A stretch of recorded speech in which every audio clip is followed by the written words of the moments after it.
জলবায়ু পরিবর্তন ঠেকাতে বাস্তবসম্মত ও কার্যকর সমাধান খুঁজতে হবে বিশ্ব নেতাদের। স্কটল্যান্ডে COP26 এর সাইডলাইন বৈঠকে প্রধানমন্ত্রী দূষণ না করেও দায় নিতে হচ্ছে স্বল্পোন্নত দেশকে। We have adopted exemplary initiative to tackle climate change. We have to take urgent and decisive action to save our planet and our future generation. দেখছিলেন প্রধান শিরোনাম। রাতের সময়ে সঙ্গে আছি আমি জাফর সাদিক। এবার অন্যান্য শীর্ষ সংবাদ। ঢাকা স্কুল পর্যায়ে করোনা টিকা দেয়া শুরু, প্রতিদিন পাবে 40,000। অগ্রাধিকার পাচ্ছে এসএসসি পরীক্ষার্থীরা, ভয় না পেয়ে সতর্ক থাকার পরামর্শ। ই-কমার্স গেটওয়েতে আটকে থাকা 214 কোটি টাকা ফেরত পাচ্ছেন গ্রাহকরা। হাইকোর্টের রুল জারি, 1 মাসের মধ্যে নিবন্ধন শুরু। এবং দ্রুত এগুচ্ছে পদ্মা সেতুর মাওয়া প্রান্তে নদী শাসনের কাজ। বালুর বস্তা ও ব্লক ফেলতে চলছে ব্রেজিং। দুই পাশে বসে গেছে 10,000-এর বেশি প্যারাপেট ওয়াল।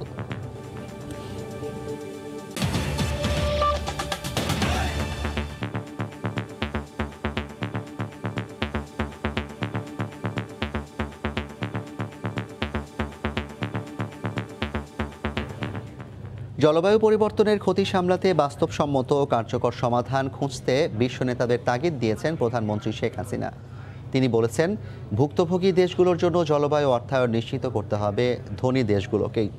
সোমবার স্কটল্যান্ডে COP26 এর সাইডলাইন বৈঠকে এই কথা বলেন তিনি। ক্ষতি পুষিয়ে নিতে সবাইকে একযোগে কাজ করার আহ্বানও জানান প্রধানমন্ত্রী। এর আগে COP26 এর উদ্বোধনী পর্বে যোগ দিয়েছেন শেখ হাসিনা। জলবায়ু পরিবর্তন বিষয়ক শীর্ষ সম্মেলন বা COP26-এ বাংলাদেশের প্রতিনিধিত্ব করছেন প্রধানমন্ত্রী শেখ হাসিনা। এই প্ল্যাটফর্মে ক্লাইমেট ভালনারেবল ফোরাম বা ভুক্তভোগী দেশগুলোরও নেতৃত্ব দিচ্ছেন CVF প্রেসিডেন্ট শেখ হাসিনা।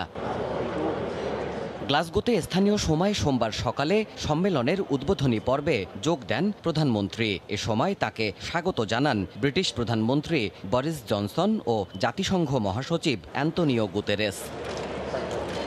পরে ক্লাইমেট ভালনারেবল ফোরাম ও কমনওয়েলথ আয়োজিত ক্লাইমেট প্রসপারিটি পার্টনারশিপ শীর্ষক উচ্চ পর্যায়ের সাইডলাইন বৈঠকে অংশ নেন শেখ হাসিনা। কমনওয়েলথ মহাসচিব প্যাট্রিসিয়া স্কটল্যান্ড সহ বিশিষ্ট নেতাদের উপস্থিতিতে প্রধানমন্ত্রী বলেন, জলবায়ু পরিবর্তন ঠেকাতে বাস্তবসম্মত ও কার্যকর সমাধান খুঁজতে হবে বিশ্ব নেতাদের। Climate change is a global and cross-border issue now.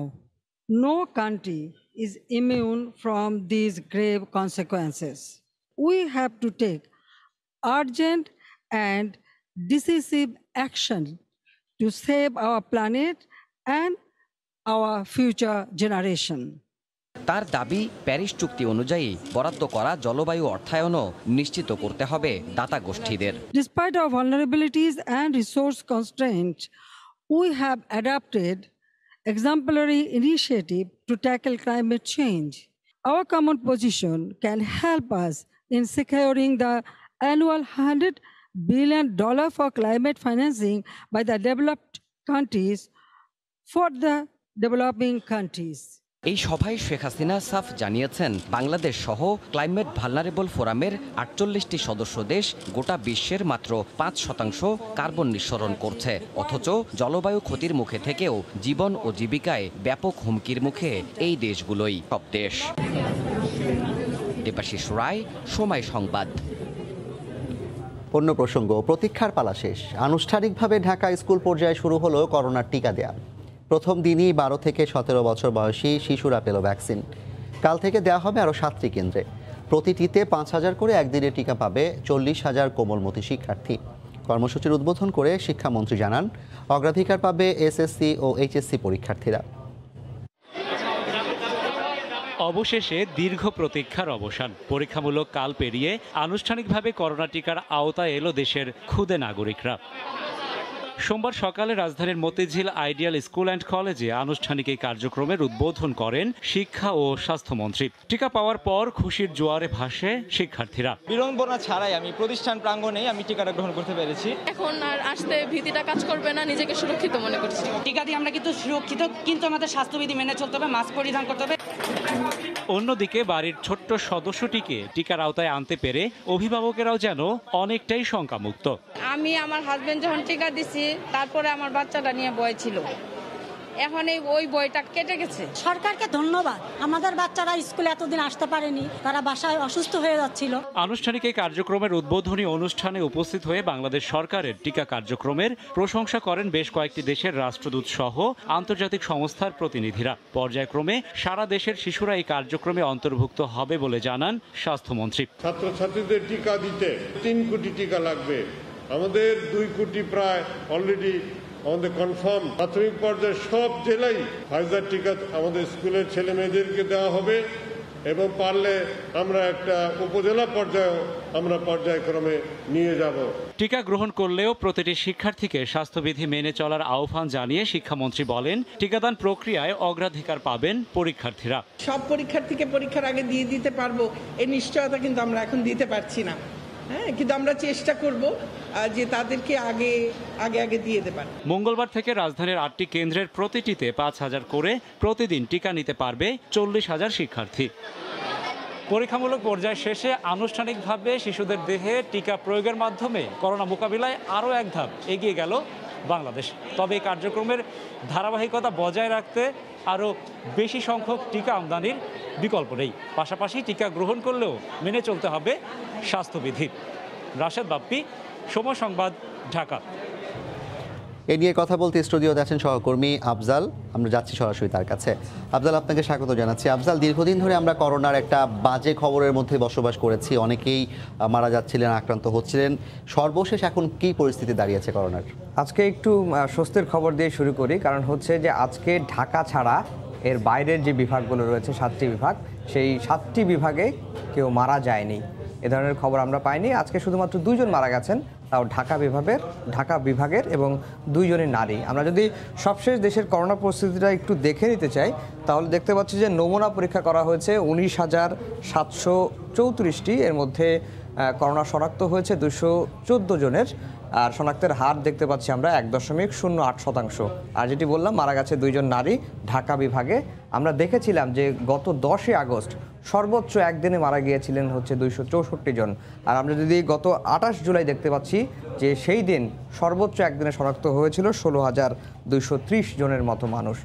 সেই দিক থেকে আমরা বলতে পারি যে আজকে একটু স্বস্তির খবর। আর আজকে আরেকটি স্বস্তির খবর হচ্ছে যে গত 14 অক্টোবর পরীক্ষামূলকভাবে শিক্ষার্থীদের টিকাদান কর্মসূচি শুরু হয়েছিল।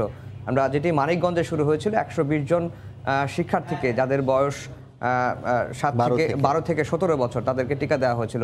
সেই টিকা দেওয়ার পরে তাদের পর্যবেক্ষণ করার পরে আমরা দেখতে পেলাম যে আজকে আনুষ্ঠানিকভাবে মানিকগঞ্জের টিকা দেওয়ার পর প্রায় আমরা দেখতে পাচ্ছি যে 15 থেকে 17 দিন পরে আজকে আনুষ্ঠানিকভাবে শিক্ষার্থীদের টিকাদান কর্মসূচি শুরু হয়েছে। ঢাকায় আপাতত এই কর্মসূচি ঢাকাতেই শুরু করা হয়েছে। যে 8টি কেন্দ্রে কালকে থেকে টিকা দেওয়া হবে শিক্ষার্থীদের, আমরা তাদের বা সেই কেন্দ্রগুলোর নামটা একটু দেখাতে চাই। প্রথম হচ্ছে Hatco international school, south point international School, Chittagong grammar school, ideal school Motijheel, Mirpur commerce college, Kakoli school, South Breeze school Uttara এবং স্কলাস্টিকা স্কুল। এই 8টি কেন্দ্রে আগামীকালকে সকাল থেকে শিক্ষার্থীদের টিকা দিবেন। যাদের বয়স 12 থেকে 17 বছর তারাই শুধুমাত্র এই টিকাগুলো। এই যে 8টি বিশেষ কেন্দ্র বেছে নেওয়া হলো, এর পেছনের বোধহয় একটা কারণ আছে, যে এসি রুম এরকম কিছু কি আছে কিনা? হ্যাঁ, এবার আপনি দেখতে পাবেন যে অধিকাংশ কেন্দ্রে কিন্তু ইংলিশ মিডিয়াম স্কুলের মতো, এবং ইংলিশ মিডিয়াম স্কুলগুলোতে একটু সাধারণত অন্য যে শিক্ষা প্রতিষ্ঠান থাকে তাদের চেয়ে একটু সুযোগ সুবিধা বেশি থাকে, শীতাতপ নিয়ন্ত্রিত কক্ষ থাকে, অন্য স্যানিটাইজারের ব্যবস্থাগুলো ভালো করে করা হয়ে থাকে। সেই দিকটি বিবেচনা করে এই পদ্ধতিটি সরকার নিয়েছে। আর এই যে শিক্ষার্থীরা টিকা নিচ্ছেন, টিকা নেওয়ার পরে অনেকেরই কিন্তু আমরা দেখতে পাচ্ছি যে মৃদু উপসর্গ দেখা দেওয়ার একটা লক্ষণ তৈরি হয়। যদিও মানিকগঞ্জের ঘটনার পরে আমরা খবর নিয়েছিলাম, বেশ কয়েকটি রিপোর্টও করেছিলাম যে তাদের মধ্যে কোনো প্রভাব পড়েছে কিনা। কিছু শিক্ষার্থী বলেছেন তাদের স্বাভাবিক হালকা জ্বর আসছিল। তো এই যে বিভিন্ন উপসর্গ দেখা দিলে কি করতে হবে সেটি নিয়ে আমাদের সহকর্মী রাশেদ লেমন একটি রিপোর্ট করেছেন, আমরা এখন সেই রিপোর্টে দেখব। এক ধাপ পরীক্ষামূলক প্রয়োগ শেষে 12 থেকে 17 বছর বয়সীদের টিকা কার্যক্রম শুরু করেছে বাংলাদেশ। তবে এই বয়সীদের টিকা দিতে অভিভাবকদের মাঝে এখনো রয়েছে শঙ্কা। আবার টিকা দেওয়ার পরেও পর্যবেক্ষণের সময় নিয়ে চিন্তিত অনেকেই। শিশু বিশেষজ্ঞরা বলছেন, বড়দের মতো কিশোরীদের ক্ষেত্রেও টিকার পার্শ্ব প্রতিক্রিয়া হতে পারে। তবে মানিকগঞ্জের অভিজ্ঞতা বলছে এতে আতঙ্কিত হবার কিছু নেই। জ্বর, শরীর ব্যথা, গায়ে হালকা র্যাশ হলেও ভয়ের কিছু নেই। পার্শ্ব প্রতিক্রিয়া আপনার গায়ে গায়ে জ্বর আসা, সামান্য ঠান্ডা কাশি লাগা বা র্যাশ উঠা, যেগুলো আমরা ফুসকুড়ির মতো বলি, এগুলো সামান্য একটু হতে পারে।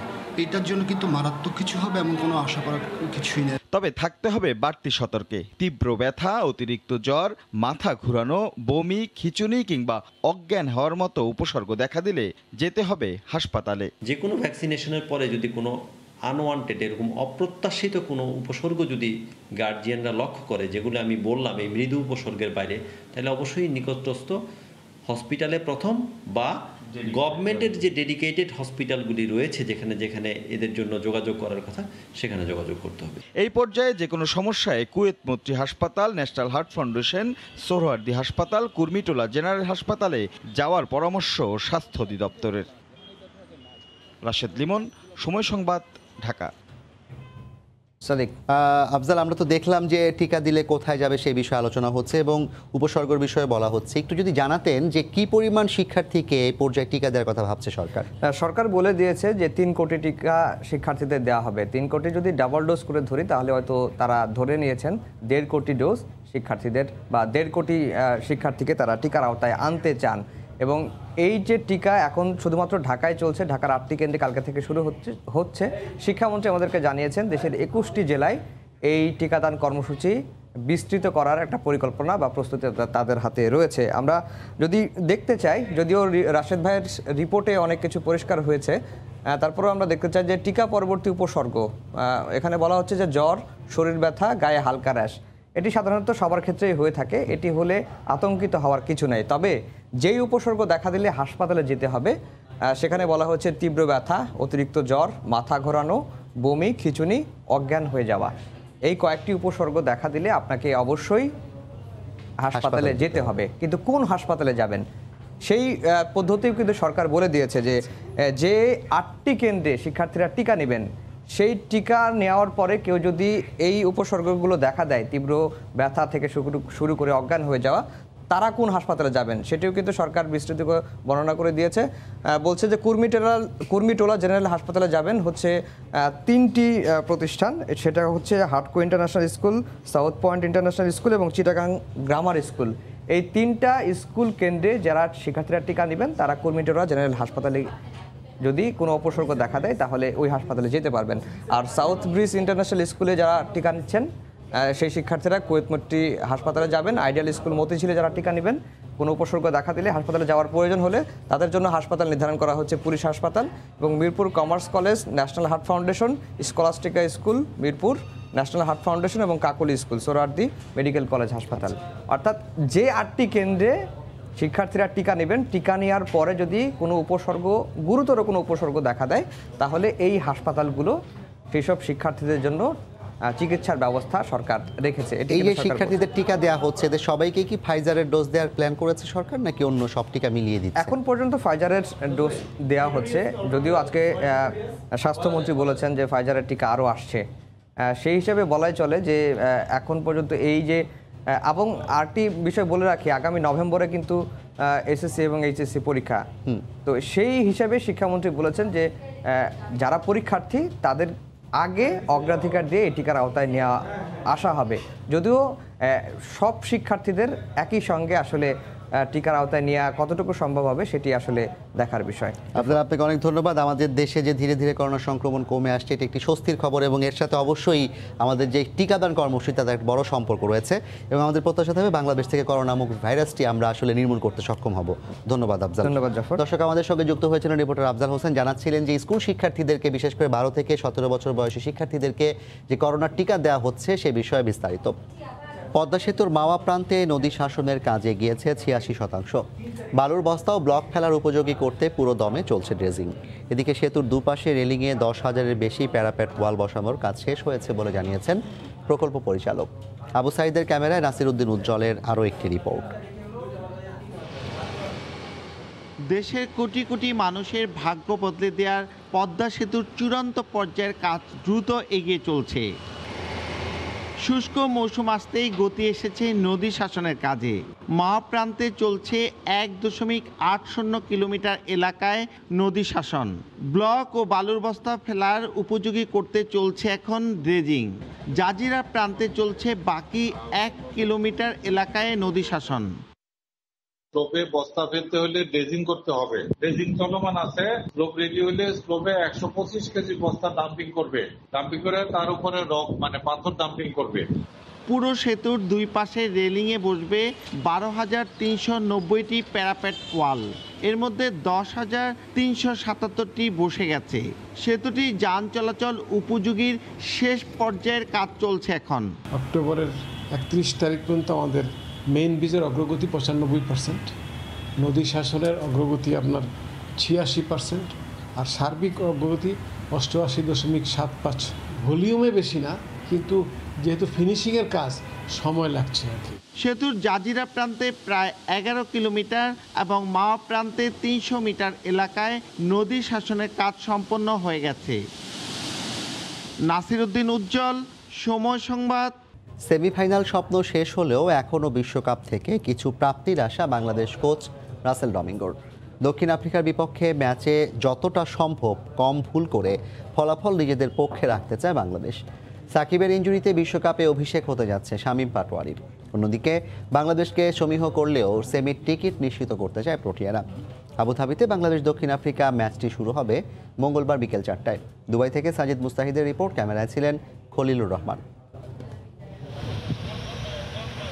একের পর এক ভুল ভারী হচ্ছে হারের পাল্লা, তবে অনুশীলনে নেই তার কোনো প্রভাব। চন্মনে মাহমুদুল্লাহ বাহিনী। দক্ষিণ আফ্রিকার বিপক্ষে টাইগারদের রণপরিকল্পনার সঙ্গে ভাবতে হচ্ছে নিজেদের দল নিয়েও। একের পর এক ক্রিকেটারদের ইনজুরিতে কমে আসছে বিকল্প।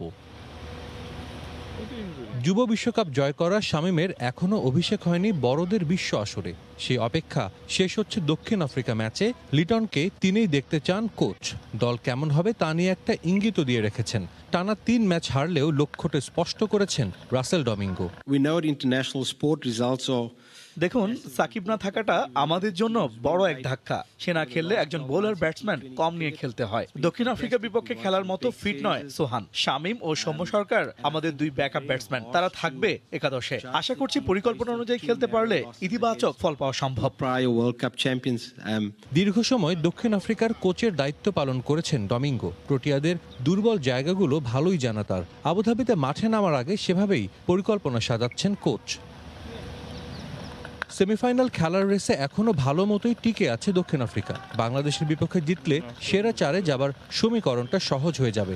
দল ভালো অবস্থায় থাকলেও নানা ঘটনায় কিছুটা বিতর্ক হয়েছে প্রোটিয়া দলের। তবে সবকিছু ছাপিয়ে দলের পূর্ণ মনোযোগ বাংলাদেশ ম্যাচে। দক্ষিণ আফ্রিকার বিপক্ষে টি-20তে মুখোমুখি 6 দেখায় কখনোই জয় পায়নি বাংলাদেশ। সুপার 12-এর প্রথম 3 ম্যাচে দলে সাকিব আল হাসান থাকলেও জিততে পারেনি বাংলাদেশ। দলের সেরা ক্রিকেটারকে ছাড়া বাকি 2 ম্যাচে লড়াইটা যে কঠিন হবে তার বলার অপেক্ষা রাখে না। সেমিফাইনালের সমীকরণ থেকে দল ছিটকে গেলেও এখনও কিন্তু প্রাপ্তির আশা শেষ হয়ে যায়নি। আগের 3 ম্যাচের ভুলগুলোর পুনরাবৃত্তি না হলে দক্ষিণ আফ্রিকার বিপক্ষে আসতে পারে কাঙ্ক্ষিত জয়। দুবাই স্পোর্টস সিটি থেকে সাজিদ মুস্তাহিদ, সময় সংবাদ, সংযুক্ত আরব আমিরাত। কুমিল্লায় ধর্ম অবমাননায় প্রধান অভিযুক্ত ইকবাল হোসেন ভবঘুরে কিংবা পাগল নয়, সে সুস্থ মস্তিষ্কের একজন মানুষ। মোটরযান শ্রমিক হিসেবে একসময় কাজ করত ইকবাল। তাকে অত্যন্ত চতুর দাবি করে রিমান্ডে তার কাছ থেকে গুরুত্বপূর্ণ তথ্য পাওয়ার দাবি করেছে সিআইডি।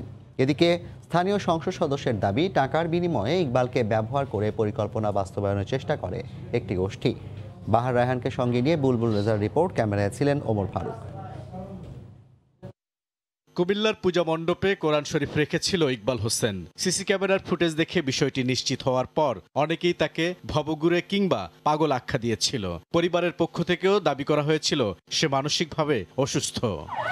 ঘটনার পর ইকবালকে পুলিশ আবিষ্কার করে কক্সবাজারের সমুদ্র সৈকতে। জানতে পারে কুমিল্লা থেকে ট্রেনে চড়ে চট্টগ্রাম, সেখান থেকে কয়েক দফা যাত্রা বিরতি দিয়ে ইকবাল পৌঁছায় কক্সবাজারে। যাত্রাপথে মসজিদ থেকে আবারও কোরআন চুরি। পুলিশের দাবি একজন পাগলের পক্ষে এসব করা সম্ভব নয়। সে ঘটনার পরে কিন্তু পালিয়ে গেছে কক্সবাজারে। একজন পাগল তো আর এটা সম্ভব হতো না। ট্রেনে উঠে সে চিটাগাং গেছে, চিটাগাং থেকে সে কক্সবাজারে গেছে। প্রধান অভিযুক্ত ইকবাল হোসেন রিমান্ডে নতুন নতুন তথ্য দিচ্ছেন। এতে রহস্য উদ্ঘাটন ও ইন্ধনদাতাদের শনাক্ত করা সহজ হবে বলে জানিয়েছেন তদন্ত সংশ্লিষ্ট কর্মকর্তারা। এদিকে রিমান্ডে থাকা অন্য আসামিরা যেসব তথ্য দিচ্ছেন তাও যাচাই করা হচ্ছে। সিঁড়িতে বসে কোরআন ইকবালকে অত্যন্ত বিচক্ষণ দাবি করে সিআইডি বলছে তাকে ভবঘুরে বলার কোনো সুযোগ নেই। তার ন্যাশনাল আইডি কার্ড আছে। সে মোটর শ্রমিক হিসাবে পেশায় নিয়োজিত ছিল। মসজিদেরও খেদমতে সে কাজ করত। সে সুস্থ মস্তিষ্ক সম্পন্ন এবং খুব বিচক্ষণ একজন ব্যক্তি তাকে বলতে হবে। স্থানীয় সংসদ সদস্যের দাবি, নিজেদের পরিকল্পনা বাস্তবায়নে ইকবালকে ব্যবহার করেছে কোনো একটি গোষ্ঠী। হয়তো ভবঘুরে ছেলেটাকে ব্যবহার করছে, টাকা পয়সা দিয়েছে। যারা পরিকল্পিতভাবে এটা করেছিল তারা রাস্তায় নামছিল অস্ত্র লইয়েই। এটা টোটালি 4.5 ঘন্টার মধ্যে যা করার করতে পারছে। ধর্ম অবমাননায় অভিযুক্ত ইকবাল সহ 4 আসামিকে দ্বিতীয় দফা রিমান্ডে নিয়ে জিজ্ঞাসাবাদ করছে পুলিশের অপরাধ তদন্ত বিভাগ সিআইডি। বুলবুল রেজা, সময় সংবাদ, কুমিল্লা। রাতের সময় আরও থাকছে। শুরু হলো মাসব্যাপী আয়কর মেলা। রিটার্ন দাখিল করছেন বিভিন্ন শ্রেণী পেশার মানুষ। করোনার কারণে উন্মুক্ত স্থানে না হলেও বেড়েছে সেবার পরিসর। বহুল আলোচিত ভাসানচরে অবস্থানরত 18,500 রোহিঙ্গাকে মানবিক সহায়তায় কার্যক্রম শুরু করেছে জাতিসংঘ। এরই অংশ হিসেবে নৌবাহিনীর জাহাজে করে ইউএনএইচসিআর এবং WFPর 21 জন ঊর্ধ্বতন কর্মকর্তা 4 দিনের জন্য ভাসানচরে গেছেন। শাখাওয়াত ত্রিপুর ক্যামেরায় কমলদের রিপোর্ট। সোমবার সকালে নৌবাহিনীর জাহাজ ডলফিনে তোলা হয় জাতিসংঘের বিভিন্ন সংস্থার 4টি গাড়ি। এরপর একে একে জাহাজে উঠে আসেন 21 জন কর্মকর্তা। মূলত গত 9 অক্টোবর বাংলাদেশের ত্রাণ ও দুর্যোগ ব্যবস্থাপনা মন্ত্রণালয়ের সঙ্গে ইউএনএইচসিআর এর সম্পাদিত চুক্তির আলোকে তাদের এই ভাসানচরে আসা। কক্সবাজারের টেকনাফ এবং উখিয়ায় অবস্থানরত রোহিঙ্গাদের জাতিসংঘ মানবিক সহায়তা দিল। ভাসানচর নিয়ে তাদের অনীহা ছিল, তবে শেষ পর্যন্ত তারা ভাসানচরে যাওয়ায় স্বস্তি ফিরছে বাংলাদেশের শরণার্থী বিষয়ক কমিশনে। ওনারা আসবেন, ওনারা আমাদের মতো কন্ট্রিবিউশন করবেন, সেটা ওনারা নির্ধারণ করবেন যে কোন লেভেলে ওনারা আমাদের কীভাবে হেল্প করতে পারেন। তবে সব সেক্টরে আমরা চাইবো ওনাদের প্রেজেন্সটা যেন থাকে। জাতিসংঘের এই প্রতিনিধি দলটি আগামী 4 নভেম্বর পর্যন্ত ভাসানচরে অবস্থান করে রোহিঙ্গাদের সহায়তার পরিকল্পনা করবেন। পরবর্তীতে তাদের পরিকল্পনা অনুযায়ী ব্যবস্থা নেবে জাতিসংঘ। রোহিঙ্গাদের মূল যেই ফুড এবং নন ফুডের বাইরে আরও অতিরিক্ত কী কী ডিমান্ড আছে, স্পেশালি ওয়াশ, স্যানিটেশন, আপনার নিউট্রিশন, হেলথ, হাইজিন, এগুলোর উপরে কাজ করবেন। 1 লাখ রোহিঙ্গার জন্য উন্নত মানের আবাসন ব্যবস্থা রয়েছে এই ভাসানচরে।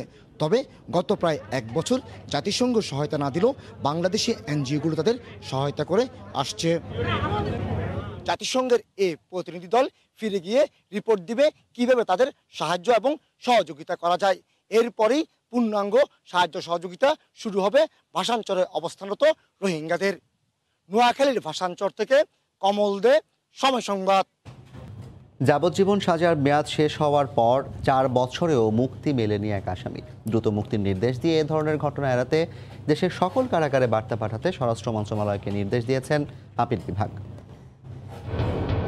মামলা নাম্বার 10, সময় 12 জুন 1995। 2002 সালে একটি হত্যা মামলায় মৃত্যুদণ্ড হয় ইউনুস আলীর। 2005 সালে তার মৃত্যুদণ্ড কমিয়ে যাবজ্জীবন কারাদণ্ড দেন উচ্চ আদালত। কিন্তু 16 বছরেও এই মামলায় আর আপিল করেননি অসহায় ইউনুস। 4400 দিন পর এসে শুনানি হলো প্রধান বিচারপতির বেঞ্চে, যখন তার যাবজ্জীবন সাজা খাটাও শেষ হয়ে গেছে। বিচারের সময় যতদিন সে হাজতবাস করবে, সে হাজতবাস তার সাজা থেকে বাদ যাবে। এই ক্ষেত্রে তার রায়ে এই 35 এই সেকশনটি উল্লেখ করা হয়েছিল না। অলরেডি আপনার 26 বছর পার হয়ে গিয়েছে ক্যালেন্ডার অনুযায়ী, এবং জেল কোড অনুযায়ী 34 বছর, আমরা 34 বছর তার খাটা হয়ে গিয়েছে। যাবজ্জীবন সাজার মেয়াদ 30 বছর।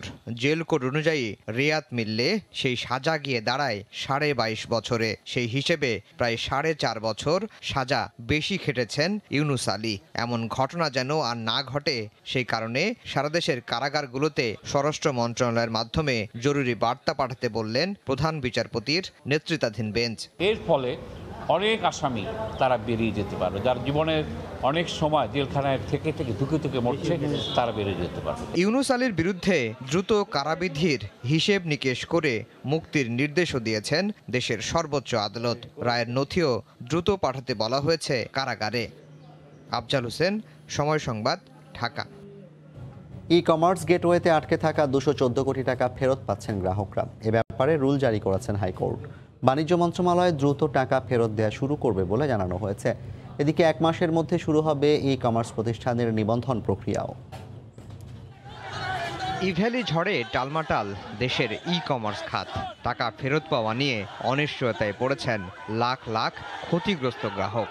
তবে আশার কথা হলো যে 214 কোটি টাকা গেটওয়েতে আটকা আছে, সেগুলো গ্রাহকদের ফেরত দেওয়ার সিদ্ধান্ত নিয়েছে সরকার। সোমবার এ নিয়ে সংশ্লিষ্টদের সঙ্গে বৈঠক করে বাণিজ্য মন্ত্রণালয়। পরে সাংবাদিকদের অতিরিক্ত সচিব জানান, খুব দ্রুতই 214 কোটি টাকা ফেরত দেওয়া হবে। ই কমার্সকে আনা হবে নিবন্ধনের আওতায়, দেয়া হবে ইউনিক বিজনেস আইডি। 214 কোটি টাকা এটা শুধু সিআইডির কাছে ফ্রিজ করা আছে। এটা যখন ডিফ্রিজ হবে তখনই আমরা এটার ব্যাপারে ব্যবস্থা নেব যে ভোক্তাদের কাছে ফেরত যাবে। এর আগেরগুলো তো আমরা বললাম যে আরও যে তথ্যগুলো আসার পরে এটা হাইস্ট লেভেলে একটা সিদ্ধান্ত আসবে এটা কীভাবে ফেরত দেওয়া যাবে। সচিব জানান, অভিযুক্তদের 3টি তালিকা করেছে 3টি গোয়েন্দা সংস্থা। সেই তালিকা তুলে দেওয়া হবে আর্থিক গোয়েন্দা সংস্থার কাছে। আমরা কিন্তু হার্ড অ্যান্ড সোল চেষ্টা করছি যে আমাদের যে ড্যামেজ হয়েছে সেখান থেকে আমরা এটা রিপেয়ার করে আমরা বেরিয়ে আসতে। এর আগে গেটওয়েতে আটকে থাকা গ্রাহকদের টাকা কেন ফেরত দেওয়া হবে না জানতে চেয়ে রুল জারি করেন উচ্চ আদালত। তারা শত শত কোটি টাকা নিয়ে ব্যবসা করছে এই টাকা ফেরত না দিয়ে। এটা একটা শুভঙ্করের ফাঁকি বা একটা আইনের একটা দুর্বলতার সুযোগ নিচ্ছে। ই কমার্স কেনাকাটায় গ্রাহকের টাকার সুরক্ষায় গত জুলাই থেকে এসক্রো সার্ভিস চালু করে বাংলাদেশ ব্যাংক। পণ্যের অর্ডার করে গ্রাহকদের দেয়া আগাম টাকা জমা থাকে পেমেন্ট গেটওয়েতে। পণ্য বুঝে পেলেই কেবল তখনই টাকা ছাড় করা হয় ই কমার্স প্রতিষ্ঠানগুলোকে। এভাবে গ্রাহকের 214 কোটি টাকা আটকা পড়ে গেটওয়েতে। আফজাল হোসেন, সময় সংবাদ, ঢাকা। প্রধানমন্ত্রী শেখ হাসিনা যখন জলবায়ু পরিবর্তনে ঝুঁকিপূর্ণ দেশগুলোর অধিকার আদায়ে নেতৃত্ব দিচ্ছেন, তখন বিএনপির এ নিয়ে ভাবার সময় নেই। তারা তত্ত্বাবধায়ক সরকার আর নির্বাচন নিয়ে ব্যস্ত বলে মন্তব্য করেছেন তথ্যমন্ত্রী ডক্টর হাসান মাহমুদ। বিকেলে রাজধানীর কাকরাইলে আলোচনা সভায় একথা বলেন তিনি। 1.1 ডিগ্রি তাপমাত্রা বাড়ার প্রেক্ষিতে বহু ধরনের বিরূপ প্রভাবের শিকার হয়েছে। আর আমাদের দেশের প্রেক্ষাপটে মাননীয় প্রধানমন্ত্রী এই ক্ষেত্রে অনেক পদক্ষেপ নিয়েছেন, যে কারণে বাংলাদেশ অনেক ক্ষেত্রে পায়োনিয়ার। কিন্তু আমাদের দেশের অন্য রাজনৈতিক দলগুলোর এই নিয়ে ভাবনা আছে বলে মনে হয় না। তারা শুধু তত্ত্বাবধায়ক সরকার, নির্বাচন কমিশন, নিরপেক্ষ নির্বাচন এবং খালেদা জিয়ার স্বাস্থ্য আর তারেক জিয়ার মামলা এগুলো নিয়ে ব্যস্ত।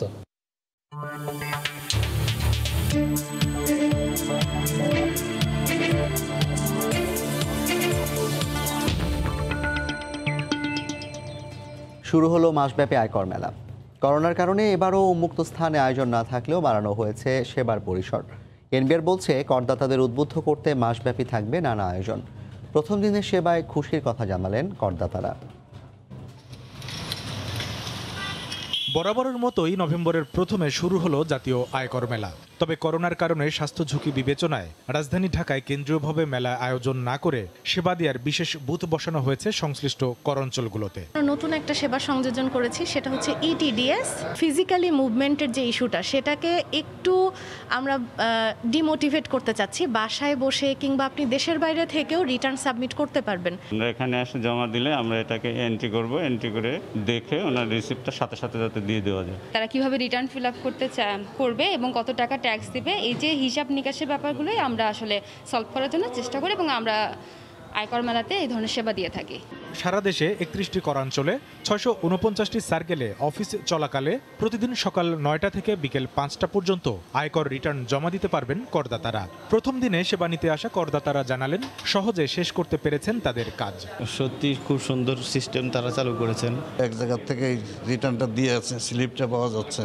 দেশের উন্নয়ন করতে হলে কর দিতে হবে ইনকামের উপর।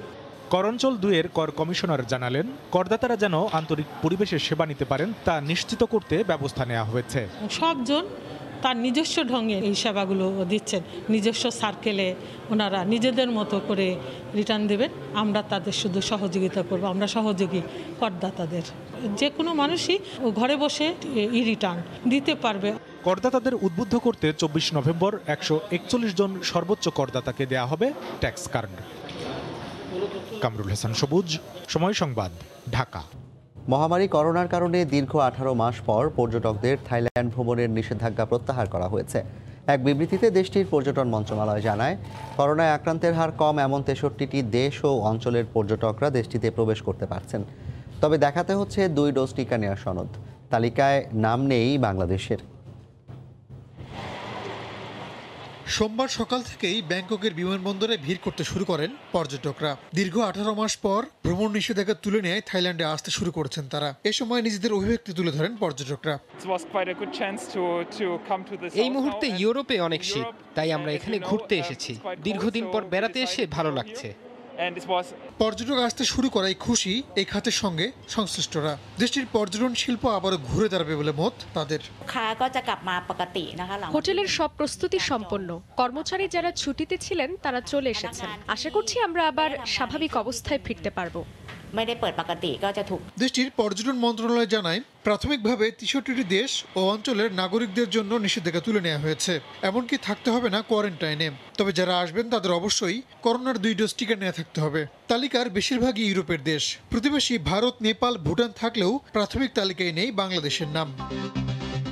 পর্যটকদের কাছে ভ্রমণের তালিকায় পছন্দের শীর্ষে থাকে থাইল্যান্ড। প্রতি বছর লাখ লাখ পর্যটক ভ্রমণ করে দেশটিতে। কিন্তু মহামারী শুরুর পরেই 2020 সালে আন্তর্জাতিক পর্যটকদের জন্য ভ্রমণ নিষেধাজ্ঞা জারি করে থাই সরকার। রাহানুল রানা, সময় সংবাদ। এ পর্যায়ে শীর্ষ সংবাদ জানিয়ে দিচ্ছি আরেকবার। জলবায়ুর ক্ষতিকর প্রভাব মোকাবিলায় ধনী দেশগুলোর দেয়া আর্থিক প্রতিশ্রুতি নিশ্চিতের আহ্বান প্রধানমন্ত্রী শেখ হাসিনার। COP26 সম্মেলনে 4 দফা প্রস্তাব।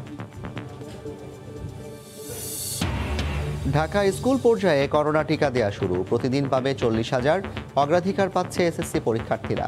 ভয় না পেয়ে সতর্ক থাকার পরামর্শ। এই ছিল রাতের সময়। সঙ্গে থাকুন সময়।